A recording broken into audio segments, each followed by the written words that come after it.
Hello， 大家好，我係 Tony。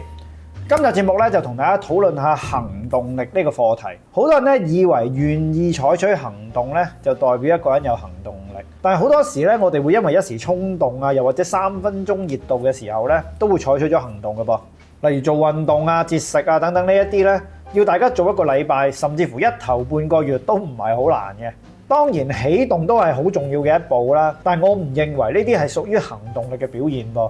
呢個 channel 會免費分享各種銷售技巧同思維，令銷售成為快樂嘅工作。如果你都想成為一個又開心又賺到錢嘅 sales 咧，可以參考我哋影片資訊欄中嘅課程嘅。真正嘅行動力嘅定義咧，我認為係當你面對一啲唔理想嘅結果嘅時候，你依然繼續行動，呢啲先係真正嘅行動力啊！好多人下定決心做一件事嘅時候，佢哋行出咗第一步，但係當佢哋得唔到佢哋認為好理想嘅結果咧，之後就會放棄嘅咯噃。我作為自媒體老師，我見過無數咁多呢啲情況。有啲人想開始拍 YouTube 或者短視頻，然後就興致勃勃咁製作咗佢第一條，甚至乎係第一批嘅影片，之後擺上網，然後咧發現冇乜流量喎，咁佢哋嗰一顆熱熾嘅心咧就會即刻被冷水淋熄㗎啦。之後就冇繼續拍片啦。我亦都聽過一啲例子，拍完第一條片，自己睇完覺得唔係好滿意咧，所以就唔發啦。然後從此就冇再拍過片啦。呢啲情況不約而同，都係行出咗第一步之後，因為結果唔符合預期，所以放棄。呢啲喺我眼中咧，都係冇行動力嘅表現嚟嘅。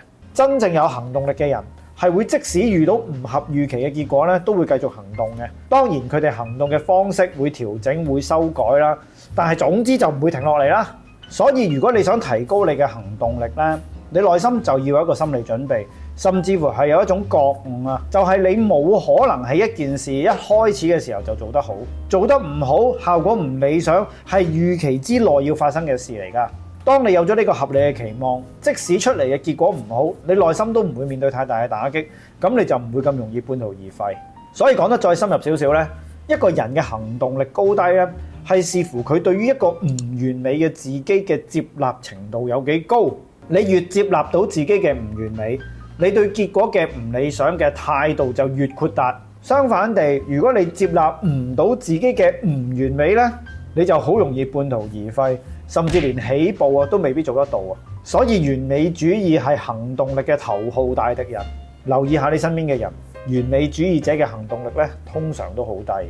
成日聽人講嘅成功嘅路上並不擠擁啊嘛，原因就係因為大多數人都會因為成效唔好而放棄行動啊。剩翻落嚟有行動力嘅人寥寥可數，就算你喺呢一班人裏面唔係做到最頂尖啊，你都已經遠勝嗰班冇行動力嘅人㗎啦。呢個就係今集我想同大家分享嘅行動力，就係當你面對唔好嘅結果，都依然繼續行動嘅力量。